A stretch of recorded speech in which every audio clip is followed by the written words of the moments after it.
இப்போ ரியல் எஸ்டேட்டை பொறுத்தவரையில் நீங்கள் அக்ரி லேண்டும் பிரச்சனை, நீங்கள் அப்பார்ட்மெண்ட் வில்லாவும் பிரச்சனைங்க, இப்போ பிளாட்டும் பிரச்சனையா? ஸோ நீங்கள் என்ஆர்ஐயாக இருக்கீங்கன்னா தயவு செஞ்சு அக்ரிகல்ச்சர் லேண்ட் வாங்கவே வாங்காதீங்க. ஆனால் நீங்கள் வந்து ஃபார் எக்ஸாம்பிள் நான் என்ஆர்ஐன்னு சொல்லி வாங்காதீங்க. ஏன்னா அரசாங்கத்தில் ரொம்ப கிளியராக என்ன சொல்கிறாங்கன்னா, ஒரு NRI once you become an NRI you are not suppose to buy agriculture land. சரி சார், இப்போ ரியல் எஸ்டேட் வந்து என்ஆர்ஐ வந்து வாங்கவே முடியாதா இந்தியாவில்? இப்போ நீங்கள் சொல்கிறதெல்லாம் பார்த்தா ரொம்ப பயமாக இருக்குது. அப்புறம் எப்படி அவங்க வாங்குவாங்க? வியூவர்ஸ், இந்த வீடியோ உங்களுக்கு வந்து ஒரு ஐ ஓப்பனிங்கான ஒரு வீடியோவாக இருக்க போது. குறிப்பாக வந்து இந்தியாவிலேருந்து வெளிநாட்டில் போய் ஒர்க் பண்ணக்கூடிய எல்லாருக்குமே இந்த வீடியோ வந்து ரொம்ப முக்கியமான ஒரு வீடியோவாக இருக்குன்னு நான் நம்புகிறேன். வணக்கம் செந்தில் சார். வணக்கம் ஸ்டீஃபன். இப்போ என்ஆர்ஐயை பொறுத்தவரையில் இப்போ வெளிநாட்டில் போய் ஒர்க் பண்ணுறாங்க அப்படின்னா இப்போ அவங்களுக்கு இருக்கக்கூடிய ப்ரையாரிட்டி முதலீட்டில் பார்த்தோம் அப்படின்னா ரியல் எஸ்டேட் தான். வெளிநாட்டில் போன பிறகு அவங்க வந்து ஒரு நல்ல சேலரி வந்து வாங்க ஆரம்பிக்கிறாங்க. வாங்கின சேலரியை வந்து மிச்சப்படுத்தி எப்படி நம்ம சொந்த ஊரில் நம்ம இன்வெஸ்ட் பண்ணலாம் அப்படின்னு யோசிக்கும் போது அவங்களுக்கு கிடைக்கக்கூடிய ஃபர்ஸ்ட் ப்ரையாரிட்டி அப்படின்றது ரியல் எஸ்டேட் தான். சொந்த ஊரில் நிலம் வாங்குறது, இல்லை இப்போ சென்னை மாதிரியான நகரங்களில் எப்படியாவது வந்து அப்பார்ட்மெண்ட்ஸ் வாங்குறது, இதுதான் அவங்களுடைய பெரிய ஒரு கோலாக வச்சுட்டு அவங்க ஒர்க் பண்ணுவாங்க. இப்போ இந்த மாதிரியான ஒரு அப்ரோச் அப்படின்றது இனிஷியலாக வந்து ஒரு நல்ல அப்ரோச்சாக நீங்கள் நினைக்கிறீங்களா? ரியல் எஸ்டேட் பொறுத்தளவுக்கு ஒரு 3-4 விதமாக பார்க்கலாம் சார். ஒன்று வந்து இப்போ நான் என்ஆர்ஐ ஆகிட்டேன் அப்படின்னு பார்த்தீங்கன்னாக்கா, ஃபர்ஸ்ட் நான் இன்வெஸ்ட் பண்ணணும் அப்படின்னு நினைக்கிறது பார்த்தீங்கன்னாக்கா வந்து ஒரு அப்பார்ட்மெண்ட்டோ ஒரு வில்லாவோ வாங்கலாம் அப்படின்னு நினைப்பாங்க. இப்போ இந்த அப்பார்ட்மெண்ட்டோ வில்லாவோ வந்து அவங்க வந்து சொந்த யூஸுக்காக வாங்குறாங்க அப்படின்னு பார்த்தீங்கன்னாக்க என்ஆர்ஐயாக இருக்கவங்க அதை அவ்வளோவா யூஸ் பண்ணுறது கிடையாது. இப்போ இந்த ரிட்டர்ன் ஆன் இன்வெஸ்ட்மெண்ட் பார்த்தீங்கன்னா இந்த அப்பார்ட்மெண்ட்லேயும் வில்லாலையும் அந்த அளவுக்கு இருக்கிறது இல்லை. ரெண்டாவது விதமான ரியல் எஸ்டேட் பார்த்தீங்கன்னா பிளாட்ஸ்ன்னு சொல்லுவேன். பிளாட்ஸ்னால் என்ன அர்த்தம் அப்படின்னு பார்த்தீங்கன்னாக்க ஒரு 2400 ஸ்கொயர் ஃபீட்டுக்கு ஏதோ ஒரு இடம் வாங்குகிறோம், 1200 ஸ்கொயர் ஃபீட்டுக்கு ஒரு இடம் வாங்குகிறோம், 3000 ஸ்கொயர் ஃபீட்டுக்கு ஒரு இடம் வாங்கணும். இது வந்து ரெண்டாவது வகை. மூணாவது வகை அப்படின்னு பார்த்தீங்கன்னாக்க அக்ரிகல்ச்சரல் லேண்ட். ஜென்ரலாக நான் வந்து என்ன சொல்லுவேன்னா, எந்த என்ஆர்ஐயுமே வந்து அக்ரிகல்ச்சரல் லேண்ட் வாங்கக்கூடாது. ஏன் அப்படின்னு கேட்டிங்கன்னா, ஒரு கண்ட்ரியினுடைய பேக் போனே வந்து அக்ரிகல்ச்சர் தான். அரசாங்கம் என்ன சொல்லுதுன்னா, இந்த அக்ரிகல்ச்சர் ப்ரொடியூஸை வந்து ஒரு ஃபாரினர் கிட்ட இருந்ததுனாக்க அவங்க கண்ட்ரோல் பண்ண ஆரம்பிச்சிருவாங்க, ப்ரைஸஸை வந்து அவங்க கண்ட்ரோல் பண்ண ஆரம்பிச்சிருவாங்க. ஸோ நீங்கள் என்ஆர்ஐயாக இருக்கீங்கன்னா தயவு செஞ்சு அக்ரிகல்ச்சர் லேண்ட் வாங்கவே வாங்காதீங்க. இதுக்கு முன்னாடி நான் வாங்கியிருந்தாங்க, எங்கள் அப்பா அம்மா வாங்கியிருந்தாங்க, நான் ஒரே ஒரு பையன் தான், என்கிட்ட அக்ரிகல்ச்சர் லேண்ட் இருக்குன்னா அதை பற்றி இன்னொரு 10 நிமிஷம் கழித்து பேசலாம். இப்போதைக்கு அக்ரிகல்ச்சர் லேண்ட் வாங்க வேண்டாம். அதே மாதிரி நீங்கள் அப்பார்ட்மெண்ட் அண்ட் வில்லா வாங்குறீங்க அப்படின்னு சொன்னீங்கன்னா அதனுடைய ரெண்டல் ஈல்டுன்னு சொல்லுவோம். அந்த ரெண்டல் ஈல்டு வந்து பார்த்தீங்கன்னாக்க ஒரு 1-2% இல்லைனா 2-4% மேலே தான் கிடைக்கிறதே கிடையாது. மேக்ஸிமம் 2-4%. அதனால தான் என்ன சொல்கிறாங்கன்னா, நம்மள மாதிரி நிறைய நம்ம ஈட்டி தமிழ் சேனல்லே பார்த்தீங்கன்னா நம்ம ரியல் எஸ்டேட்டில் வந்து என்ன சொல்கிறோம்னா ரெண்டல் ஈல்டில் போடாதீங்கன்னு சொல்லிட்டு இருக்கோம். ஆனால் இதே வந்து பிளாட்ஸில் நீங்கள் கரெக்டான ஒரு டிடிசிபி அப்ரூவ்டு அப்படின்னு சொல்கிறோம். அந்த டிடிசிபி அப்ரூவ்டு கைண்ட் ஆஃப் பிளாட்ஸில் நீங்கள் போட்டிங்கனாக்க the probability of you making money வந்து ரொம்ப ரொம்ப ஜாஸ்தின்னு சொல்லலாம். இப்போ நீங்கள் பேசும்போது என்ன சொல்கிறீங்க அப்படின்னா, ஒரு 3 விதமான ரியல் எஸ்டேட் இருக்குது. ஒன்று வந்து அக்ரி லேண்டு, இன்னொன்று பிளாட்டு, இன்னொன்று அப்பார்ட்மெண்ட் ஆர் வில்லா. இப்போ அக்ரி லேண்டில் வந்து இன்வெஸ்ட் பண்ணவே கூடாதுன்னு சொல்கிறீங்க, அதே மாதிரி அப்பார்ட்மெண்ட் அண்ட் வில்லாவில் வந்து இன்வெஸ்ட் பண்ணவே கூடாதுன்னு சொல்கிறீங்க, பிளாட்டில் இன்வெஸ்ட் பண்ணலாம் அப்படின்னு சொல்கிறீங்க. அதுக்கு என்ன ரீசன்? ஃபர்ஸ்ட் அக்ரிகல்ச்சர் லேண்ட் வந்து நம்ம வந்து ஏன் இன்வெஸ்ட் பண்ணக்கூடாதுன்னா, நம்மள மாதிரி என்ஆர்ஐஸ்லாம் வந்து ஓன் பண்ணக்கூடாதுன்னு அரசாங்கத்தில் ஒரு சட்டம் இருக்குது. நீங்கள் ஏற்கனவே வாங்கி வச்சுருந்தீங்கன்னா அதை கண்டினியூ பண்ணலாம், அது வந்து ஓகே. அப்பார்ட்மெண்ட் அண்ட் வில்லாவில் வந்து நான் ஏன் இன்வெஸ்ட் பண்ணக்கூடாது அப்படின்னு சொல்லி பார்த்தீங்கன்னா, அதில் return on investment and appreciation வந்து கொஞ்சம் நார்மலாக இருக்கே தவிர பெரிய அப்ரிசியேஷன் வந்த மாதிரி தெரியல. ஆனால் பிளாட்டை பொறுத்தளவுக்கு ஒரு நல்ல appreciation for 20 years and 30 years கண்டிப்பாக கிடைக்குதுன்னு சொல்லுவேன். ஸோ அதனால் ஜென்ரலாக நீங்கள் ஒரு என்ஆர்ஐயாக இருக்கீங்க வாங்கணும் அப்படின்னு சொல்லி பார்த்தீங்கன்னா முதல்ல பிளாட் வாங்கிடுங்க. ஈவன் ஒரு 10 வருஷம் கழிச்சோ 5 வருஷம் கழிச்சோ அதில் நீங்கள் வந்து ஒரு கன்ஸ்ட்ரக்ஷன் பண்ணால் அது இன்னும் நல்லது தான் சார். இப்போ பொதுவாக வெளிநாட்டுக்கு போனவங்க வந்து ஃபர்ஸ்ட் 2-3 இயர்ஸில் என்ன பண்ணுவாங்க அப்படின்னா, அவங்க ப்ரையாரிட்டைஸ் பண்ணுவாங்க. எப்படியாவது நம்ம சொந்த ஊரில் நம்ம என்ன கஷ்டப்பட்டு வந்திருக்கோம், சொந்த ஊரில் நமக்கு வந்து ஒரு ப்ரைடாக சொல்கிற மாதிரி இடங்கள் வாங்கணும் அப்படின்னு முயற்சி பண்ணுவாங்க. அக்ரிகல்ச்சர் லேண்டு வாங்கணும்னு முயற்சி பண்ணுவாங்க. இந்த மாதிரியான அப்ரோச்சஸ் அப்படின்றது காமனாக எல்லா இடங்கள்லையுமே நடக்கும். ஆனால் நீங்கள் வந்து அக்ரி லேண்டு வந்து வாங்கவே வாங்காதீங்கன்றீங்களே, இப்போ எந்த மாதிரி என்ஆர்ஐஸ்க்கு இது பொருந்தும்? அக்ரி லேண்ட் வந்து எந்த என்ஆர்ஐயுமே வாங்கக்கூடாது அப்படிங்கிறது அரசாங்கத்தோட சட்டம். நான் ஒரு என்ஆர்ஐ ஆயிட்டேன் அப்படின்னாலே I am not suppose to buy agricultural land. இது வந்து இன்கம் டேக்ஸ் ஆக்ட்லேயே இருக்கு. ஸோ ஏன் வாங்கக்கூடாது அப்படிங்கிறதையும் நம்ம யோசிச்சு பார்க்கணும். ஏன் வாங்கக்கூடாது அப்படின்னு பார்த்தீங்கன்னா, அரசாங்கம் என்ன சொல்லுதுன்னா, agriculture is a backbone of the country. திடீர்னு ஒரு ஃபாரினர் வந்து ஒரு என்டையர் ஏரியாவில் ஒரு 5000 ஏக்கர் வந்து அவர் கண்ட்ரோல் பண்ணுறாருன்னா, அவரால் ப்ரைஸ் கண்ட்ரோல் பண்ண ஆரம்பிச்சிட்டாருன்னா கஷ்டமாக இருக்கும். ஸோ அதனால் அரசாங்கமே சொல்கிறாங்க, நீங்கள் வந்து கண்டிப்பாக அக்ரிகல்ச்சர் லேண்ட் வாங்காதீங்கன்னு. கமர்ஷியல் ப்ராப்பர்ட்டி வாங்குறது நிறைய விதமான ப்ராப்பர்ட்டி இருக்கு. கமர்ஷியல் ப்ராப்பர்ட்டி இருக்கு, இண்டஸ்ட்ரியல் லேண்ட் இருக்கு. நம்ம அதை பத்திலாம் பேசல. ஏன்னா சார் இப்போ அரசாங்கம் வந்து வாங்காதீங்கன்னு சொல்றதுக்கு என்ன காரணம், என்ன ரீசன் வந்து அவங்க கோட் பண்றாங்க? அரசாங்கம் ஏன் வாங்காதீங்க அப்படின்னு சொன்னீங்கன்னாக்கா, அந்த கண்ட்ரோல், நீங்க வந்து இப்போ ரெசிடென்ட் இந்தியனா இருந்தா உங்க மேல வந்து எங்க கிட்ட வந்து ஒரு நல்ல கண்ட்ரோல் இருக்கும். நீங்க வந்து எங்களுக்கு வந்து வருஷம் இன்கம் டேக்ஸ் சப்மிட்லாம் பண்ணுவீங்க, நாங்க வந்து பார்க்கலாம். இப்போ இதே நீங்க என்ஆர்ஐயா இருந்தீங்கன்னா உங்க பேர்ல லேண்ட் இருந்து ஒரு 5000 ஏக்கர் உங்க பேர்ல லேண்ட்ல இருக்கு, நீங்க அமெரிக்கால இருக்கீங்க அப்படின்னா நாங்க எப்படி சார் உங்களை அப்ரோச் பண்ண முடியும்? உங்களை அப்ரோச் வாங்குறவங்க யாரும் வந்து அவங்க பேர்ல வாங்குறது இல்ல. இப்ப அவங்க ஒய்ஃப் பேர்ல வாங்குவாங்க, இல்ல அப்பா அம்மா பேர்ல வாங்குவாங்க, இல்ல வந்து பிரதர்ஸ் பேர்ல வாங்குவாங்க. இந்த மாதிரி தானே அப்ரோச்சஸ்ல அவங்க வாங்குவாங்க. ஏன்னா இப்ப ரெஜிஸ்ட்ரேஷனுக்கு அவங்க வர முடியாது. இப்போ அவங்க வந்து ஒரு என்ஆர்ஐயா இருக்கிறாங்க அப்படின்னா நிச்சயமா வந்து ரெஜிஸ்ட்ரேஷனுக்கு வர்றதுல சிக்கல் இருக்கும். அப்படி வந்தாலும் நிறைய ஃபார்மாலிட்டிஸ் இருக்கிறது ஒரு என்ஆர்ஐக்கு நிச்சயமா தெரியும். அப்போ அவங்க வந்து ஆல்டர்னேட்டிவா என்ன பண்ணுவாங்க, அவங்க பிரதர்ஸ் பேர்ல, சிஸ்டர்ஸ் பேர்ல, இல்லை வந்து அவங்க ஒய்ஃப் பேர்ல வாங்குறதுக்கு ட்ரை பண்ணுவாங்க, இல்லை அப்பா அம்மா பேர்ல வாங்குறதுக்கு ட்ரை பண்ணுவாங்க. அல்டிமேட் பெனிஃபிஷியரி ஓனர்னு சொல்லுவோம். அந்த அல்டிமேட் பெனிஃபிஷியரி ஓனர் வந்து என்ஆர்ஐயா இருக்கக்கூடாது. அவங்க அப்பா பேர்ல வாங்கலாம், அவங்க அம்மா பேர்ல வாங்கலாம், பிரதர்ஸ் சிஸ்டர்ஸ் பேர்ல வாங்கிக்கலாம். ஆனால் அவங்கெல்லாம் இந்தியாவில் இருக்கணும். பவர் ஆஃப் அட்டார்னின்னு சொல்லுவோம். இந்த பவர் ஆஃப் அட்டார்னி வச்சு வாங்கக்கூடாது. பவர் ஆஃப் அட்டார்னி வச்சு என்ஆர்ஐ பேரில் ஆக்சுவலாக உங்களால் ரெஜிஸ்டரே பண்ண முடியாது. நீங்கள் ஒரு என்ஆர்ஐன்னு சொல்லிட்டு நீங்கள் டிக்ளேர் பண்ணியிருந்தீங்கன்னா ரெஜிஸ்டர் ஆஃபீஸில் உங்களை அக்ரிகல்ச்சர் லேண்ட் வாங்கி ரெஜிஸ்டர் பண்ணுறதுக்கு விட மாட்டாங்க. இப்போ நீங்கள் சொல்கிறதுலேருந்து நான் என்ன புரிஞ்சுக்கிறேன்னா, இப்போ ஒரு பேசிக்காக ஒருத்தர் வந்து ஒரு 2 வருஷம் 3 வருஷம் இல்லை வந்து ஒரு 5 இயர்ஸ் கழிச்சு அவர் வந்து இந்தியா திரும்பிடுவார் அப்படின்னா அவர் வாங்குறதுல பிரச்சனை இல்லை. யாருமே வந்ததுக்கு அப்புறம் வந்து அவர் வாங்குறதுல பிரச்சனை இல்லை. இல்லை அவர் அங்கே இருந்துட்டு அவங்க ஒய்ஃப் பேர்லையோ இல்லை வந்து அவங்க பிரதர் சிஸ்டர்ஸ் பேர்லையோ அப்பா அம்மா பேர்லையோ வாங்குறது பிரச்சனை இல்லை. பட் என்டையர் ஃபேமிலி வந்து ஒரு என்ஆர்ஐயா இருக்காங்க, அவங்க ஒட்டுமொத்தமாக வந்து யூஎஸ்ல செட்டில் ஆயிட்டாங்க. இப்போ அவங்க அப்பா அம்மா மட்டும்தான் இங்கே இருக்காங்க அப்படின்னா அந்த சினாரியோவில் வாங்கக்கூடாதுன்னு சொல்றீங்களா? அதாவது இந்த லேண்டோட டாக்குமெண்ட், அதாவது நான் என்ன சொல்றதுன்னா, அந்த பையருடைய பேன் நம்பர் வந்து கண்டிப்பாக இந்தியாவில் இருக்கணும், நார்மல் ரெசிடென்ட்டாக இருக்கணும். என்ஆர்ஐயா இருந்து வாங்கக்கூடாது. ஒரு சமயம் வாங்கினதுக்கு அப்புறம் அவர் என்ஆர்ஐ ஆயிட்டாருன்னு வச்சுக்கோங்க. சார் இப்போ நான் வந்து ஒரு அண்டர்ஸ்டாண்ட் பண்ணிக்கிறதுக்காக இதில் இருக்கக்கூடிய சிக்கல் என்னன்னு நான் கேட்டு தெரிஞ்சுக்க விரும்புகிறேன். ஃபார் எக்ஸாம்பிள் இப்போ நான் வந்து என் ஒய்ஃப் பேரில் வாங்குறேன்னு வச்சுக்கோங்களேன். இப்போ அது வந்து எந்த வகையிலையும் எனக்கு பிரச்சனையாக ஆக போகிறது கிடையாது. ஒய்ஃப் பேரில் தான் டாக்குமெண்ட்ஸ் இருக்குது, but I will also enjoy the benefit இல்லையா? அந்த லேண்டோட benefit as long as your wife is in India, no worries at all. Okay, உங்கள் ஒய்ஃப் வந்து இந்தியாவில் இருக்காங்க, நீங்கள் ஃபாரினில் சுற்றி வந்துகிட்டே இருக்கீங்க, ஒரு ப்ராப்ளம் இல்லை, நீங்கள் என்ஜாய் பண்ணுங்கள் அந்த பெனிஃபிட்ஸை. ஆனால் நீங்கள் வந்து ஃபார் எக்ஸாம்பிள் நான் என்ஆர்ஐன்னு சொல்லி வாங்காதீங்க. ஏன்னா அரசாங்கத்தில் ரொம்ப கிளியராக என்ன சொல்கிறாங்கன்னா, ஒரு NRI once you become an NRI you are not suppose to buy agriculture land வாங்குறது தவறு அப்படின்னு அரசாங்கத்தில் சொல்கிறாங்க. சார் இப்போ இன்னொரு சினாரியோவில் வந்து இப்போ என்டையர் ஃபேமிலி வந்து ஒரு என்ஆர்ஐயா இருக்காங்க, அவங்க யூஎஸ்ல செட்டில்ட் ஆயிருக்காங்க, அப்பா அம்மா மட்டும் இருக்காங்க, அவங்க பேரில் வந்து ஒரு 10 ஏக்கர் நிலம் இருக்குன்னு வச்சுக்கோங்களேன். இந்த சினாரியோவில் அந்த 10 ஏக்கர் நிலம் வந்து எப்படி நான் அதை என்னுடைய பேரில் மாற்றிக்கிறது, அதுக்கு ஏதாவது வாய்ப்புகள் இருக்குமா? இல்லை அந்த 10 ஏக்கரை விற்று அந்த பணத்தை வந்து என்னுடைய அக்கௌண்ட்டில் நான் ட்ரான்ஸ்ஃபர் பண்ணிக்கிறதுக்கு ஸ்கோப் இருக்குமா? இந்த மாதிரியான சினாரியோஸில் ஒரு என்ஆர்ஐ என்ன மாதிரியான டிஃபிகல்ட்டியை ஃபேஸ் பண்ணுவேன்? கண்டிப்பாக இந்த ப்ராப்ளம் வந்து இப்போ நிறைய நடந்துக்கிட்டு இருக்கு. லாஸ்ட் ஒரு 10லேருந்து ஒரு 15 இயர்ஸ் எடுத்தீங்கன்னா இந்த பிரச்சனை தான் நிறைய ஓடுது. ஏன் அப்படின்னு கேட்டிங்கனாக்கா, நான் வந்து ஒரு யூஎஸ்லேயோ ஒரு கனடாலேயோ ஒரு 20 இயர்ஸ்க்கு முன்னாடி போயிட்டேன். அதாவது நான் சொல்கிறது இயர் 2000 போயிட்டேன். என்னுடைய பசங்க எல்லாருமே வந்து அந்த ஊர் சிட்டிசன் ஆயிட்டாங்க. ஸோ நான் இப்போ இருக்கிறது 2025 இருக்கேன். இப்போ என்ன ஆயிடுச்சுன்னு பார்த்தீங்கன்னா, எந்த ஒரு லேண்ட் எடுத்தாலும் அந்த லேண்டுக்கு ஒரு 2-3 வேல்யூ சொல்லுவோம். ஒன்று வந்து பார்த்தீங்கன்னா கைட்லைன் வேல்யூ அப்படின்னு சொல்லுவோம். ரெண்டாவது வந்து பார்த்தீங்கன்னா மார்க்கெட் வேல்யூ அப்படின்னு ஒன்று சொல்லுவோம். மூணாவது வந்து பார்த்தீங்கன்னா அக்ரிமெண்ட் வேல்யூ அப்படின்னு சொல்லுவோம். இப்போ எங்கள் அப்பா அம்மாவுக்கு நான் ஒரே ஒரு பையன், அப்பா அம்மாவும் இறந்துட்டாங்க. ஆனால் அவங்கக்கிட்ட இருக்கிறது அக்ரி லேண்டு. அரசாங்கம் என்ன சொல்லுதுன்னா, நீங்கள் புதுசாக தான் வாங்கக்கூடாதுன்னு சொல்லுதே தவிர உங்ககிட்ட ஏற்கனவே இருக்கிற லேண்டை நீங்கள் விற்கலாம். இப்போ நீங்கள் லேண்டை விற்க போகிறீங்கன்னு வச்சுக்கலாம். உங்கள் அப்பாவோ உங்கள் தாத்தாவோ வாங்கியிருக்கும் போது அந்த லேண்ட் வந்து ஹெக்டேர் கணக்கில் சொல்லுவாங்க. ஒன்று ஏர் கணக்கில் சொல்லுவாங்க, இல்லைனா ஹெக்டேர் கணக்கில் சொல்லுவாங்க, இல்லைனா ஏக்கர் கணக்கில் சொல்லுவாங்க. இப்போ ஒரு ஏக்கர் வந்து 10 லட்சம் ரூபா கைட்லைன் வேல்யூன்னு வச்சுக்கலாம் சார். ஒரு ஏக்கர்னுடைய விலை 10 லட்சம். அப்போ மார்க்கெட் வேல்யூனுடைய விலை எவ்வளோ இருக்குன்னு பார்த்தீங்கன்னாக்கா, ஜென்ரலாக வந்து கைட்லைன் வேல்யூங்கிறது ஒரு ரெஜிஸ்ட்ரேஷன் வேல்யூக்காக பண்ணுறதுனால மார்க்கெட் வேல்யூ வந்து 1 கோடி ரூபா கூட இருக்கிறதுக்கான வாய்ப்புகள் இருக்குது. கோயம்புத்தூர் சேலம் ரோடு மேலேயே இருக்குது அப்படின்னா 1 ஏக்கர் 1 கோடி போகும்.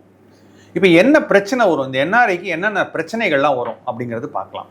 இப்போ நான் என்ஆர்ஐ அப்படின்னு சொல்லிட்டு இந்த லேண்டை விற்க போறேன்னா அரசாங்கம் என்ன சொல்லுதுன்னா 20% ஆஃப் த டிரான்சாக்ஷன் வந்து டிடிஎஸ் அப்படின்னு சொல்லி சொல்றாங்க. டிடிஎஸ்னு என்ன அர்த்தம்னா tax deductible at source. So buyer வந்து இப்போ இந்த 1 கோடி அவர் உங்ககிட்ட வயிற்றுல கொடுக்குறாரு அப்படின்னா 20 லட்சத்தை பிடிச்சிட்டு மிச்சம் 80 லட்சம் தான் உங்ககிட்ட கொடுக்க முடியும்.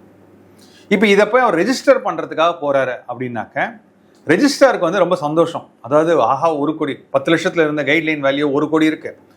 ரெஜிஸ்ட்ரேஷனுடைய பர்சன்டேஜ் வந்து பார்த்தீங்கன்னா 11%, 10 to 11%. அவர் வந்து ரெஜிஸ்டர் வந்து ஓகே நமக்கு 11 லட்சம் வருது, அரசாங்கத்துக்கு 11 லட்சம் வருது, ரெஜிஸ்டர் பண்ணலாம் அப்படின்னு நினைச்சாருன்னா அவர் பண்ண மாட்டார். ஏன் ரெஜிஸ்டர் பண்ண மாட்டார் அப்படின்னு கேட்டிங்கன்னா, நீங்கள் ஒரு என்ஆர்ஐயா இருக்கீங்க, நீங்கள் வந்து விற்கிறீங்க, இன்னொருத்தர் வாங்குறாரு, அவரும் பரவாயில்லன்னு வாங்கிட்டு போயிடுறாருன்னா பக்கத்தில் இருக்கிறவங்களாம் அடுத்த டிரான்சாக்ஷன்ஸில் என்ன ஆகும்? அதாவது பக்கத்தில் இருக்கிற உடனே சொல்லுவாங்க, போன வாரம் விற்றதுக்கு போன மாதம் விற்றது வந்து 1 கோடிக்கு விற்றாங்க, நீங்கள் ஏன் இவ்வளோ கம்மியாக விற்றீங்கன்னு. கைட்லைன் வேல்யூ அப்படிங்கிறது வந்து அரசாங்கம் தான் நிர்ணயிக்கிறாங்க. இப்போ நான் ஒரு என்ஆர்ஐயா இருக்கேன், என்கிட்ட 10 ஏக்கரா இருக்கு, 10 ஏக்கராக்கு 1 கோடி போட்டாலே 10 கோடி ரூபா. இப்போ நான் கைட்லைன் வேல்யூக்கு நான் ரெஜிஸ்டர் பண்ணுறேன்னு வச்சுக்கலாம். யாரோ ஒரு பையர் வர கைட்லைன் வேல்யூ எவ்வளவு? வெறும் 10 லட்சம் தான். அப்போ 10 ஏக்கராக்கு எனக்கு வெறும் மேக்ஸிமம் 1 கோடி தான் வரும். மிச்சம் இருக்கிற 9 கோடி ரூபா கேஷை நான் எப்படி கொண்டு போவேன்? ஏன்னா எனக்கு வயிற்றில் வராது.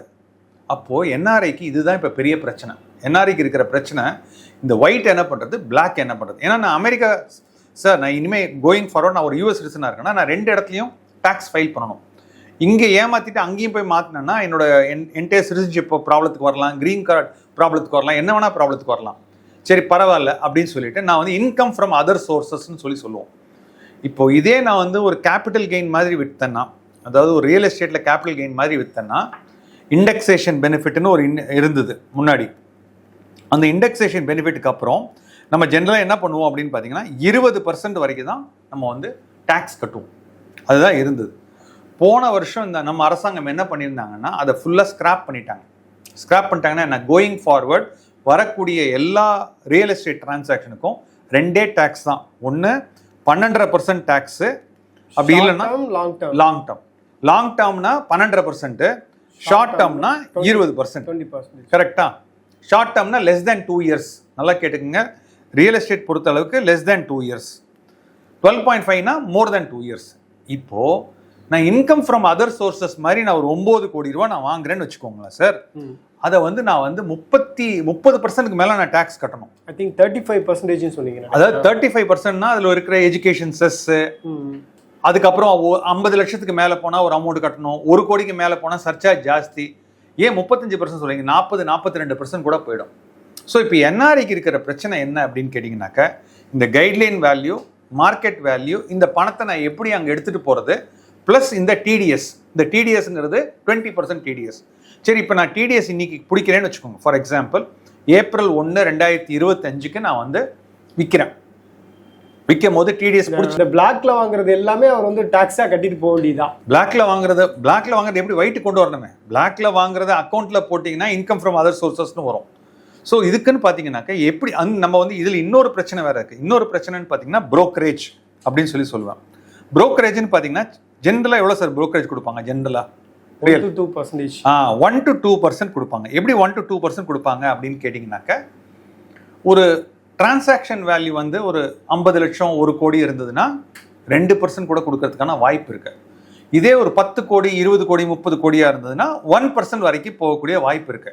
இப்போ புரோக்கர்ஸும் வந்து என்ன ஆயிட்டாங்கன்னா, தேர் ஆல்சோ பிகமிங் வெரி ஸ்மார்ட். அவங்க என்ன பண்றாங்கன்னா, ஒரு பர்டிகுலர் ரேட்டை வந்து அவங்க ஃபைனலைஸ் பண்ணிடுறாங்க. அதுக்கப்புறம் என்ன சொல்றாங்கன்னா, அதுக்கு மேலே நான் விற்று கொடுத்தேன்னா எனக்கு ஒரு ப்ராஃபிட் ஷேர் கொடுங்க. அப்படி பார்த்தீங்கன்னா புரோக்கரேஜ் வந்து 4% 5% போகுது. இப்போ இதுக்குன்னு சொல்லி ஒரு சில சார்ட்டர்ட் அக்கௌண்டன்ட் ஃபார்ம்ஸ்லாம் இருக்குது. அவங்க என்ன பண்ணுறாங்கன்னா, இந்த பணத்தை எப்படி உங்களுக்கு, அதாவது இப்போ வர்ற பணம் வந்து நேராக என்ஆர்இ அக்கௌண்ட்டுக்கு போகாது. என்ஆர்இ அக்கௌண்ட்டுக்கு போனால் தானே பணம் நேராக அங்கே போகும். வர்ற பணம் ஃபுல்லாக என்ஆர்ஓ அக்கௌண்ட்டில் தான் போய் சேரும். அந்த என்ஆர்ஓ அக்கௌண்ட்டில் எவ்வளோ போய் சேரும்? அந்த கைட்லைன் வேல்யூவோ இல்லைன்னா அக்ரிமெண்ட் வேல்யூன்னு ஒன்று சொன்னேன். அக்ரிமெண்ட் வேல்யூ, அந்த அக்ரிமெண்ட் வேல்யூவில் இருக்கிறது மட்டும்தான் என்ஆர்ஓ அக்கௌண்ட்டுக்கு போகும். நீங்கள் பேங்க் மேனேஜரில் போய் ஒரு லெட்டர் கொடுக்கலாம், இந்த மாதிரி வந்து நான் லேண்டை விற்ற லேண்டை நான் வந்து அங்கே பண்ணியிருக்கேன்னு சொன்னால் அவங்க அந்த என்ஆர்ஓவில் இருக்கிற அமௌண்ட்டை என்ஆர்இக்கு ட்ரான்ஸ்ஃபர் பண்ணிவிடுவாங்க, சேல் டீடு கொடுத்தாக்க. அப்போ அந்த அமௌண்ட்டை நீங்கள் எடுத்துகிட்டு போயிடலாம். மிச்சம் இருக்கிற அமௌண்ட் எப்படி எடுத்துகிட்டு போகிறது? இதுக்கு சார்ட்டர்ட் அக்கௌண்டன்ஸ் என்ன பண்ணுறாங்கன்னா, இது ப்ளஸ் இது எடுத்துகிட்டு போகிறதுக்கு 2-3 ஃபார்ம்லாம் வேறு ஃபில்அப் பண்ணணும். ஃபார்ம் 15A 15C அந்த மாதிரிலாம் நிறைய ஃபார்ம்ஸ் தான் சொல்கிறாங்க. அந்த ஃபார்ம்லாம் ஃபில்அப் பண்ணி தான் எடுத்துகிட்டு போகணும்.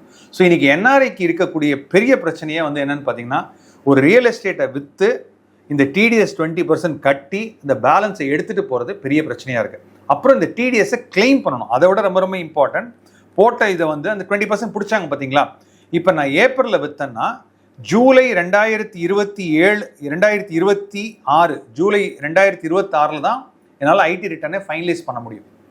அப்போ நான் ஃபைனலைஸ் பண்ணேன்னா அவங்க வந்து ஒரு 3 to 4 months அவங்க எடுத்துப்பாங்க. அப்போ எனக்கு கடைசியாக கையில் வரக்கூடிய பணம் வந்து பார்த்தீங்கன்னா 20% எனக்கு பணம் வரக்கூடியது பார்த்தீங்கன்னா கிட்டத்தட்ட 18 மாதம் கழித்து தான் எனக்கு வரப்போகுது. அதை விட ரொம்ப ரொம்ப முக்கியம் வந்து பார்த்தீங்கன்னாக்க நம்மளுடைய ருப்பி வந்து டெப்ரிஷியேட் ஆகிக்கிட்டே இருக்கு. இப்போது என்கிட்ட 8.5 கோடி ரூபாய் வருதுன்னு வச்சுக்கோங்களேன் சார், சும்மா ஒரு எக்ஸாம்பிளுக்கு சொல்கிறேன். 8.5 கோடி ரூபாய் வந்ததுன்னா முன்னாடிலாம் எனக்கு வந்து $100,000 கிடைச்சதுன்னு சொல்லலாம். ஆனால் இன்றைக்கி பார்த்தீங்கன்னா ஒரு கடந்த 4-5 மாதத்தில் பார்த்தீங்கன்னா 88 ரூபா 89 ரூபா போயிடுச்சு ஒரு டாலருங்கிறது. அப்போது இன்றைக்கி 9 கோடி வந்தால் தான் எனக்கு $100,000 கிடைக்குது எனக்கு. அப்போது நான் ரொம்ப டிலே பண்ண அதாவது நான் ரியல் எஸ்டேட்டை டிலே பண்ண என்னுடைய பணம் வந்து இங்கேருந்து எடுத்துகிட்டு போகிறது வந்து ரொம்ப ரொம்ப கம்மியாக சார். ஃபார் எக்ஸாம்பிள் வந்து இப்போ ஒரு அக்ரி லேண்டை வந்து சேல் பண்ணிட்டாங்க.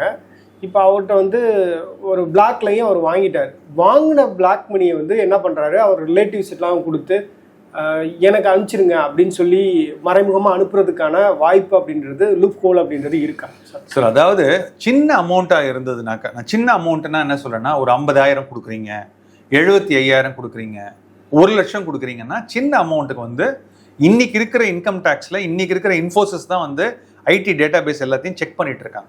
1 லட்சத்தை வந்து பிடிக்கிறதுங்கிறது ரொம்ப ரொம்ப கஷ்டம். நீங்கள் கோடி கணக்கில் அனுப்பிச்சிங்கனாக்கா அது எந்த ரிலேட்டிவை வச்சு அனுப்பிச்சாலும் க்ளீனாக வந்து சிஸ்டம்ஸ் வந்து அந்த அளவுக்கு பக்காவாக இருக்கு. இன்றைக்கி உங்களால் ஒரு பேங்க் அக்கௌண்ட் வந்து பேன் நம்பர் இல்லாமல் ஆதார் நம்பர் இல்லாமல் எந்த விதமான அக்கௌண்ட்டும் பண்ண முடியாது. நீங்கள் ஒரு சமயம் 10 லட்சத்துக்கு மேலே நீங்கள் வந்து டெபாசிட்டோ வித்ட்ராயலோ பண்ணிங்கன்னா AIS அண்ட் TISன்னு சொல்கிறோம், annual information statement tax information சம்மரின்னு. அது இன்னும் 2 மாதத்தில் வந்துடும். அதில் பார்த்தீங்கன்னா நீங்கள் என்னென்ன டிரான்சாக்ஷன் பண்ணீங்கன்னு வந்துடும். வந்ததுக்கப்புறம் நோட்டீஸ் வரும். நோட்டீஸ் வந்து நம்ம ஏற்கனவே ஒன்று பண்ணியிருக்கோம், பானிபூரி விற்றவங்களுக்குலாம் என்ன வந்ததுன்னு சொல்லி நம்ம பண்ணியிருக்கோம். ஒரு ஸ்மால் அமௌண்ட்டை நீங்கள் மேனேஜ் பண்ணணும் அப்படின்னா என்னோட அண்ணன்கிட்டயோ என் தங்கச்சிக்கிட்டேயோ எங்கள் அப்பா அம்மா கிட்டேயோ எங்கள் மாமா அத்தைக்கிட்டேயோ நான் வந்து என்ன பண்ணலான்னா ஒரு 1 lakh கொடுத்துட்டு எனக்கு இந்த 1 lakh அனுப்பிச்சிடுங்க, இல்லை எனக்கு டாலராக வாங்கி கொடுங்க, நான் போயில் எடுத்துகிட்டு போகிறேன்னா 1 லட்சங்கிறது இட்ஸ் ஸ்மால் அமௌண்ட் சார். இப்போ எக்ஸலன்ட் சார். இப்போ அக்ரி லேண்டில் வந்து இருக்கக்கூடிய பிரச்சனைகள், NRI வந்து ஒரு அக்ரி லேண்ட் அவர்கிட்ட இருந்தது இல்லை அவங்க அப்பா அம்மா பேரில் இருந்தது அப்படின்னா என்னென்ன சிக்கல்கள்லாம் அவர் வந்து சந்திக்க வேண்டியது இருக்கும் அப்படின்றத ரொம்ப டீட்டெயில்டாக பேசிட்டோம். செகண்ட் வந்து நீங்கள் அப்பார்ட்மெண்ட் அண்ட் வில்லா பற்றி சொன்னீங்க. அப்பார்ட்மெண்ட்டும் வாங்கக்கூடாது NRI அப்படின்னு, அதுக்கு என்ன காரணம் சார்? அப்பார்ட்மெண்ட் அண்ட் வில்லா அப்படின்னு ஜெனரலாக கேட்டிங்கன்னா நான் வந்து என்ன சொல்லுவேன்னா, செல்ஃப் யூஸ்க்காக இருந்ததுன்னா, அதை ஒரு ப்ரெஸ்டீஜ் இஷ்யூக்காக பண்ணுறீங்க, நான் போய் ஸ்டே பண்ண போகிறேன், எங்கள் அப்பா அம்மா அங்கே தான் இருக்க போகிறாங்கன்னா தயவு செஞ்சு வாங்கிக்கோங்க. வில்லா வாங்கும் போது என்ன ஆகுதுன்னா, லோ லையிங் ஏரியாவில் வாங்கினா ரொம்ப ரொம்ப ப்ராப்ளம். நம்மளே பார்த்துருக்கோம், சென்னையில் வந்து 2015 தண்ணி வரும்போது இந்த பெரும்பாக்கம் ஏரியா பக்கத்தில் வாங்கின வில்லாஸ்லாம் என்ன நடந்தது அப்படின்னு நமக்கே தெரியும். போட் வச்சு தான் கூப்பிட்டு வந்தோம். ஸோ அதனால் அந்த மாதிரி பார்த்து வாங்கிக்கோங்க. இன்னொன்று வந்து அப்பார்ட்மெண்ட் அண்ட் வில்லா நீங்கள் விற்க போகிறீங்க அப்படின்னு சொன்னீங்கன்னா அப்ரிசியேஷன் வந்து ஒரு 5 இயர்ஸ்லையோ 10 இயர்ஸ்லையோ 15 இயர்ஸ்லையோ பெருசாக வந்ததா சரித்திரம் இல்லை. ஏன்னா அப்பார்ட்மெண்ட் பொறுத்தளவுக்கு உங்களுக்கு கிடைக்கக்கூடியது வந்து UDSன்னு சொல்லுவாங்க, அன்டிவைடட் ஷேர் ஆஃப் லேண்டு. அதை வந்து நீங்கள் தனியாக விற்று அதுக்காக நீங்கள் தனியாக அப்ரூவல் வாங்கிலாம் பண்ண முடியாது. UDS நிறைய இருந்ததுன்னா ஒரு அட்வான்டேஜ் இருக்குது. ஸோ அதனால் அப்பார்ட்மெண்ட் அண்ட் வில்லா வாங்குறது செல்ஃப் யூஸ்க்கு மட்டும்தான் ஓகே. ஆனால் அப்பார்ட்மெண்ட் அண்ட் வில்லா விற்கும் போது ஒரு சின்ன அட்வான்டேஜ் இருக்குது. நம்ம ஏற்கனவே வந்து நம்ம என்ன பார்த்தோம்னா, ஒன்று வந்து பார்த்தீங்கன்னா கைட்லைன் வேல்யூன்னு ஒன்று பார்த்தோம், அதுக்கப்புறம் மார்க்கெட் வேல்யூ அப்படின்னு ஒன்று பார்த்தோம், அதுக்கப்புறம் அக்ரிமெண்ட் வேல்யூ அப்படின்னு ஒன்று பார்த்தோம். இதில் என்ன ஒரே ஒரு அட்வான்டேஜ் அப்படின்னு பார்த்தீங்கன்னா, வில்லாலையும் அப்பார்ட்மெண்ட்லையும் என்ன ஒரு அட்வான்டேஜ்னா, அங்கே வந்து உங்களுக்கு வந்து ஒரு பில்டிங் இருக்குன்னு அர்த்தம். அதாவது அந்த அப்பார்ட்மெண்ட் அண்ட் வில்லாவில் ஒரு பில்டிங் இருக்கிறதுனால ஒரு சமயம் பையர் வந்து நான் வந்து எல்லாமே ஒயிட்டில் தரேன் அப்படின்னு சொன்னார்னா நீங்கள் இந்த பில்டிங்கினுடைய வேல்யூ வந்து கொஞ்சம் இன்க்ரீஸ் பண்ணிக்கலாம். அதாவது இப்போ எங்கிட்ட வந்து ஒரு 1000 சதுரடி இருக்குன்னு வச்சுக்கோங்க. அந்த 1000 சதுரடி இருக்குன்னா அதுக்கு நான் வந்து ஒரு 4000 ரூபாய் கூட போட்டு நான் வந்து மார்பிளில் பண்ணியிருக்கேன், அதனால எனக்கு 40 லட்சம் ரூபா ஒயிட்டில் கொடுங்க, நான் அதுக்கு வந்து ரெஜிஸ்ட்ரேஷன். ஆனால் இதுக்கு பையர் வந்து இதுக்கும் சேர்த்து நீங்கள் சொன்ன 11% சொன்னீங்க ரெஜிஸ்ட்ரேஷன் காஸ்ட், அது வந்து அவர் பே பண்ணணும். ஆனால் பையருக்கு இதில் ஒரு பெரிய அட்வான்டேஜ் இருக்குது. என்ன பையருக்கு என்ன அட்வான்டேஜ் இருக்குன்னா, அவர் வந்து ஒரு 5 வருஷம் கழிச்சு விற்கிறாருன்னு வச்சுக்கோங்க, 5 இயர்ஸ் கழிச்சு அவர் விற்கிறாரு அப்படின்னா அவர் வந்து என்ன பண்ணலாம்னா இந்த என்டையர் காஸ்ட், அதாவது இன்க்ளூடிங் த ரெஜிஸ்ட்ரேஷன் காஸ்ட்டை வந்து அவர் வந்து சொல்லலாம்.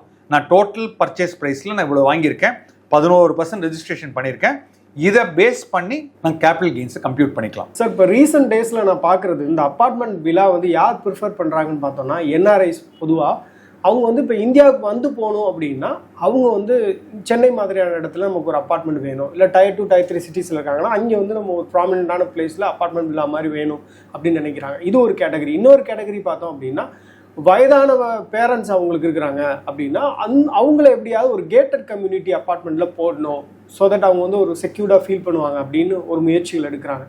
இப்போ அதே நேரத்தில் இப்போ நீங்கள் சொல்கிறத பார்த்தோம் அப்படின்னா அப்பார்ட்மெண்ட் விழாவில் வந்து ரிஸ்க் இருக்குது என்ஆர்ஐக்கு, ஸோ ரொம்ப ஒரு கேர்ஃபுல்லாக நம்ம அதை பார்க்கணும் அப்படின்றது சொல்கிறீங்க. இது எப்படி நம்ம புரிஞ்சுக்கிறது? சார் ரிஸ்க் அப்படிங்கிறது நான் வந்து என்ன சொல்லுவேன்னாக்கா, ரிஸ்க்குங்கிறது எந்த ஒரு இன்வெஸ்ட்மெண்ட் பண்ணாலுமே அதில் வந்து ஒரு ஸ்டாண்டர்ட் செட் ஆஃப் ரிஸ்க் இருக்கு. அப்பார்ட்மெண்ட் அண்ட் வில்லாவில் வந்து என்ன இல்லை அப்படின்னு சொன்னீங்கன்னா ரிட்டர்ன் ஆன் இன்வெஸ்ட்மெண்ட்னு சொல்லுவேன். ரிட்டர்ன் ஆன் இன்வெஸ்ட்மெண்ட் அப்படின்னு கேட்டிங்கன்னா என்ன அர்த்தம் அப்படின்னு கேட்டிங்கனாக்கா, ரிட்டர்ன் ஆன் இன்வெஸ்ட்மெண்ட் அப்படி கேட்டிங்கனாக்கா அப்ரிசியேஷன் வந்து ரொம்ப ரொம்ப கம்மி ஆன் அப்பார்ட்மெண்ட் அண்ட் வில்லா. ஏன்னா அட்லீஸ்ட் வில்லாலையாவது உங்களுக்கு லேண்டு வந்து ஓரளவுக்கு இருக்குது, ஆனால் அப்பார்ட்மெண்ட்டில் யூடிஎஸ் மட்டும்தான் இருக்குது. ஸோ அதனால் வந்து ரிஸ்க் பொறுத்தளவுக்கு ஒரு 20 இயர்ஸ் யூஸ் பண்ண போகிறீங்க, 30 இயர்ஸ் யூஸ் பண்ண போகிறீங்கன்னாக்கா கண்டிப்பாக அப்பார்ட்மெண்ட் அண்ட் வில்லா பண்ணலாம். முதலீட்டுக்கேற்ற ஒரு வருமானம் அப்படின்றது வில்லால இருக்காதுன்றீங்க. ஆமாம், ஒரு 10% 11% வருமா, வருஷத்துக்கு 10% 11% வருமா அப்படின்னு கேட்டிங்கனாக்கா கமர்ஷியல் ப்ராப்பர்ட்டியில் வரதே ரொம்ப கஷ்டமாக இருக்குது. அதனால இந்த மாதிரி ஒரு ரெசிடென்ஷியல் ப்ராப்பர்ட்டியில் வராது. ஆனால் உங்களுக்கு இது வந்து ஒரு ப்ரெஸ்டீஜ் ஃபேக்டர். நீங்கள் சொன்ன மாதிரி நான் ஒரு கோயம்புத்தூரில் இருக்கேன், இல்லைனா திருச்சியில் இருக்கேன், மதுரையில் இருக்கேன், சென்னையில் இருக்கேன் அப்படின்னீங்கன்னா உங்களுக்கு ஒரு சேஃப்டிக்கு ஒரு 2 BHK 3 BHK ஒரு அப்பார்ட்மெண்ட் இருந்ததுன்னா அது வந்து ஒரு சேஃப்டி நெட்டாக இருக்கும். இதை வந்து ஒரு இன்வெஸ்ட்மெண்ட்டாக பார்க்கக்கூடாது. இந்த மாதிரியான கேட்டகரியில் இந்த மாதிரியான சுச்சுவேஷன்ஸில் இருக்கக்கூடிய ஒரு என்ஆர்ஐ பொறுத்தவரையில் அவங்க இதை வந்து ஒரு இன்வெஸ்ட்மெண்ட்டாக பார்க்கக்கூடாது, ஒரு வாண்டாக பார்க்கலாம். கரெக்ட், இது ஒரு நீடுன்னு கூட சொல்லலாம். நீட் ஆர் வாண்ட், இது ஒரு நீட் மாதிரி பார்த்துக்கலாமே தவிர ரிட்டர்ன் ஆன் இன்வெஸ்ட்மெண்ட் ப்ராடக்ட் கிடையாது இது. ஆனால் இது வந்து அப்பார்ட்மெண்ட் அண்ட் வில்லா வந்து ஈஸியாக மேனேஜ் பண்ணிடலாம். சார் இப்போ ரியல் எஸ்டேட்ல இன்னொரு தேர்டு நம்ம பேச வேண்டியது பிளாட்டை பொறுத்தவரையில் என்ஆர்ஐஸ் வந்து பிளாட் வாங்கலாம், அது வந்து அவங்களுக்கு பெனிஃபிட்டை தரும் அப்படின்னு சொல்றீங்க. எந்த வகையில் அது அவங்களுக்கு பெனிஃபிட்டை தரும்? இதில் இருக்கக்கூடிய டெக்னிக்காலிட்டிஸ் சொல்லுங்கள் சார். பிளாட்ஸ் பொறுத்த அளவுக்கு எவ்வளோக்கு எவ்வளோ அவுட்டரில் வாங்குறீங்களோ அது அந்த அளவுக்கு கொஞ்சம் நல்லது. அவுட்டர்னா ரொம்ப அவுட்டர் சொல்ல மாட்டேன், எங்கெங்கெல்லாம் ஒரு டெவலப்மெண்ட் ஏரியாஸ் இருக்கும். இப்போ நான் ஒரு டெவலப்மெண்ட் ஏரியாஸ்னால் எப்படி சொல்கிறேன்னாக்கா, இப்போ வந்து ஒரு 25 இயர்ஸ் எடுத்துக்கலாம். இப்போ நம்ம இருக்கிறது வந்து என்ன இயர் 2025 இருக்கும். இப்போ நீங்கள் இயர் 2000 இன்வெஸ்ட் பண்ணணும் அப்படின்னு சொன்னீங்கன்னாக்கா, அதாவது கோயம்பேடுலேருந்து பூந்தமல்லி வரைக்கும் உள்ள ஏரியாவில் நீங்கள் இன்வெஸ்ட் பண்ணியிருக்கணும். ஏன்னா அந்த டைமில் கோயம்பேடு பஸ் ஸ்டாண்ட் கிடையாது, 2000 கோயம்பேடு பஸ் ஸ்டாண்டு கிடையாது, அங்கே மேலே வரக்கூடிய அந்த இன்ஃப்ராஸ்ட்ரக்சர் கிடையாது, ஃப்ளைஓவர்ஸ் கிடையாது, அதே மாதிரி மெட்ரோ கிடையாது. அதே மாதிரி இயர் 2000 பார்த்தீங்கன்னா அடையார் மேக்ஸிமம் போனீங்கன்னா தரமணி தாண்டினதுக்கப்புறம் ரொம்ப வந்து அந்த அளவுக்கு க்ரோத் கிடையாது. ஸோ நீங்கள் இயர் 2000 நீங்கள் இன்வெஸ்ட் பண்ணியிருக்கணும்னு நினச்சிருந்தீங்கன்னா நீங்கள் என்ன பண்ணியிருக்கணும்னா சோழிங்கநல்லூர், நாவலூர், திருப்போரூர் அந்த மாதிரி சைடில் நீங்கள் வந்து பிளாட் வாங்கியிருக்கணும். ஏன்னா இப்போ 2025 பார்த்தீங்கன்னா நாவலூர் வந்து நம்ம சிட்டிக்குள்ளே வர ஆரம்பிச்சிடுது, அதுக்கு மேலே ஃப்ளைஓவர் போயிட்டு இருக்கு. அதே மாதிரி இந்த சைடில் பார்த்தீங்கன்னா உங்களுக்கு வந்து அப் டு செங்கல்பட்டு வரைக்கும் வந்து உங்களுக்கு வந்து என்ன ஆயிடுச்சுன்னா நல்ல கனெக்டிவிட்டி வருது. இந்த பக்கம் காஞ்சிபுரம் வரைக்கும் உங்களுக்கு கனெக்டிவிட்டி வருது. ஸோ நீங்கள் வந்து பிளாட்டில் இன்வெஸ்ட் பண்ணணும் அப்படின்னு சொன்னீங்கன்னா ரொம்ப தள்ளி இன்வெஸ்ட் பண்ணாதீங்க. எங்கே க்ரோத் இருக்குமோ, எங்கே டிடிசிபி அப்ரூவல் இருக்கோ ப்ராப்பராக பார்த்து வாங்குறது நல்லது. நீங்கள் க்ளோசர் டு த சிட்டி வாங்கினீங்கன்னா அப்ரிசியேஷன் ரொம்ப கம்மி. இந்த எக்ஸாம்பிள் கூட ஒரு உதாரணத்துக்காக தான் நம்ம சொல்கிறோம். இன்னைக்கு 2025 வந்து நியர் டு த சிட்டி வந்து பிளாட் வாங்குறது ரொம்ப பெரிய சிரமமாக இருக்குது, அதோடைய வேல்யூ அப்படின்றது ரொம்ப அதிகமாக இருக்கு இல்லையா? கரெக்ட். இப்போ இதுக்கு இன்னொரு எக்ஸாம்பிள் சொல்லலாம். இப்போ எங்கள் அப்பா வந்து 1970s வந்து ஒரு அப்பார்ட்மெண்ட் ஒரு பிளாட்டை வந்து அண்ணா நகரில் பார்த்தாராம். அப்போ எவ்வளோ இருந்திருக்கும்னு நினைக்கிறீங்க? அண்ணா நகரில் 1970 எவ்வளோ இருந்திருக்கும்? ஒரு பிளாட் 2400 ஸ்கொயர் ஃபீட் எவ்வளோ இருக்கும்? 1 லட்சம் 2000 ரூபாய் கிடைச்சது. 1970 ஒரு பிளாட்டு அண்ணா நகரில் 2000 ரூபாய்க்கு கூவி வித்தாங்க அப்படின்னு சொல்லி உங்களுக்கு தெரிஞ்ச பேரண்ட்ஸ்லாம் கேளுங்க, கமெண்ட்ல வேணாலும் போட சொல்லுங்க. அந்த டைமில் 1970 யாராவது பார்த்துட்டு இருக்கீங்க, உங்களுக்கு இது மாதிரி எக்ஸ்பீரியன்ஸ் இருக்குது அப்படின்னா கமெண்ட் பண்ணுங்க. ஆமாம். ஸோ 55 வருஷத்துக்கு முன்னாடி போட்டுட்டு இருந்தாங்க. இன்னைக்கு அதே பிளாட்டு அண்ணா நகரில் வந்து ஒரு 60 ஃபீட் ரோடுக்கு மேலே இருந்ததுன்னா, 60 ஃபீட் ரோடில் இருந்தாலே 6 கோடி 8 கோடி. 60 ஃபீட் ரோட்டுக்கு மேலே இருந்ததுன்னா அது வந்து 8 கோடி 10 கோடிக்கு போயிட்டு இருக்கு. அப்போது ஒருத்தர் 2000 ரூபாய்க்கு வாங்கின பிளாட் வந்து அண்ணா நகரில் இன்னைக்கு வந்து பார்த்தீங்கன்னா 8 கோடி ரூபாய் இருக்கு. இப்போது நான் என்ஆர்ஐ ஆகிட்டேன். அதாவது எங்கள் அப்பா அம்மா அங்கே இருந்தாங்க, ஒரே பையன், நான் படிச்சுட்டு வளர்ந்து நான் வந்து சிங்கப்பூரில் செட்டில் ஆகிட்டேன். இப்போ எங்கள் அப்பா வந்து இந்த எனக்கு தேவையில்லை, ஏன்னா என் பசங்க 2 பேருமே சிங்கப்பூர் சிட்டிசன், என் பசங்க வர வேணான்னு பார்க்குறாங்க. இப்போ நான் இந்த வீடை விற்கணும் அப்படின்னு சொல்லி பார்த்தீங்கன்னாக்க அதனுடைய கைட்லைன் வேல்யூ எவ்வளோ இருக்கும்னு நினைக்கிறீங்க? இந்த பிளாட்டினுடைய கைட்லைன் வேல்யூ அண்ணா நகரில் எவ்வளோ இருக்கும்னு நினைக்கிறீங்க? மேபி ஒரு 10 லட்சம். 10 லட்சம் இல்லை, ஒரு ஸ்கொயர் ஃபீட் வந்து பார்த்தீங்கன்னா கிட்டத்தட்ட ஒரு 10,000 ரூபாய் இருக்குது அப்படின்னு சொல்லி சொன்னீங்கன்னா 2400க்கு 2.4 கோடி. கொஞ்சம் உள்ள இன்டீரியரில் இருந்ததுன்னா, அவுட்டரில் இருந்ததுன்னா 20,000 ரூபா போடுங்க, ஒரு ஸ்கொயர் ஃபீட்டுக்கு போட்டால் கூட 4.8 crores தான் வரும். அப்போது கைட்லைன் வேல்யூ வந்து 4.8 crores, மார்க்கெட் வேல்யூ எவ்வளவு? 8 கோடி. அப்போ மிச்சம் இருக்கிற அமௌண்ட்டை நம்ம எப்படி எடுத்துகிட்டு போகிறது? எப்படி நான் வந்து என்னோட பேங்க் அக்கௌண்ட் கொண்டு வரது? அதை எப்படி ஒயிட் ஆக்குறது? ஒயிட் ஆக்குனா நான் 30% டேக்ஸ் பே பண்ணணும், இன்கம் ஃப்ரம் அதர் சோர்சஸ்னா. இது போக 20% வேற டிடிஎஸ் பிடிக்க போகிறாங்க. அந்த டிடிஎஸை கிளைம் பண்ணுறதுக்கு 15 மாதம் 17 மாதம் நான் வெயிட் பண்ணணும். சரி, நான் இதை கிளைம் பண்ணுறதுக்கு பதிலாக ஒரு சர்டிஃபிகேட் வாங்கலான்னு ஒரு சின்ன ரூல் இருக்குது. அதாவது என்ன பண்ணலான்னா, ஒரு இன்கம் டேக்ஸ் ஆஃபீஸர் கிட்ட போயிட்டு நான் வந்து சொல்லலாம், சார் 20% டிடிஎஸ் பிடிக்காதீங்க, ஒரு 10% பிடிங்க. ஆனால் இவ்வளோ பெரிய டிரான்சாக்ஷனில் அவர் அதை ஒத்துக்கவே மாட்டார். அண்ட் இன்னைக்கு இன்கம் டேக்ஸ் இன்னைக்கு இருக்கிற மேஜர் ப்ராப்ளமே பார்த்தீங்கன்னா, எல்லா அரசாங்க டிபார்ட்மெண்ட்லேயும் வந்து 10 பேர் வேலை செய்யணும்னா அந்த இடத்துல 6 பேர் தான் வேலை செய்கிறாங்க. ஸோ எல்லாருக்கும் வந்து அந்த வேலை பலு அப்படிங்கிறது வந்து ரொம்ப ஜாஸ்தியாக இருக்குது. அட்லீஸ்ட் இன்கம் டேக்ஸ் பொறுத்தளவுக்கு சாஃப்ட்வேர் அண்ட் சிஸ்டம்ஸ் ஆவது கொஞ்சம் பெட்டராக இருக்குது.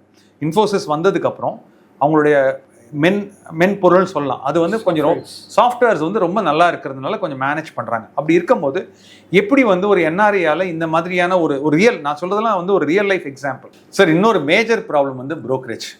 சார் ப்ரோக்கரேஜ் எல்லாம் நம்ம வந்து ஜென்ரலாக எப்படி சார் பே பண்ணுவோம்? கேஷாக தான் கொடுக்க முடியும். ப்ரோக்கரேஜ் கேஷாக தான் கொடுக்க போகிறோம். பேங்க் அக்கௌண்ட்லேயும் போட முடியாது, வேற எந்த மோட்லேயும் நம்ம செக்லேயும் வாங்க மாட்டார், எதுவும் பண்ண மாட்டார், கேஷ் தான் கேட்பார். 8 கோடிக்கு 2% அப்படின்னா கிட்டத்தட்ட 16 லட்சம் ரூபாய் ப்ரோக்கரேஜ்.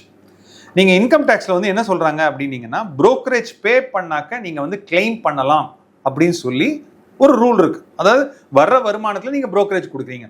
ஆனால் இன்கம் டேக்ஸ் டிபார்ட்மெண்ட் என்ன சொல்லுதுன்னாக்க, ஒரு ப்ரோக்கரேஜ் வந்து நீங்கள் கேஷாக கொடுக்குறீங்க அப்படின்னா ஒன்லி 25,000 தான் உங்களால் வந்து கேஷாக கொடுக்க முடியும். அப்போ மிச்சம் இருக்கிற 15,75,000 அவங்க வந்து டிஸ்அலோவ் பண்ணிடுவாங்க. அப்போ என்ன பண்ணுறது? ஸோ அதுக்கும் சேர்த்து நீங்கள் டேக்ஸ் கட்டணும், ஏன்னா கைட்லைன் வேல்யூவில் இருக்குது, அக்ரிமெண்ட்டில் இருக்குது உங்களுக்கு.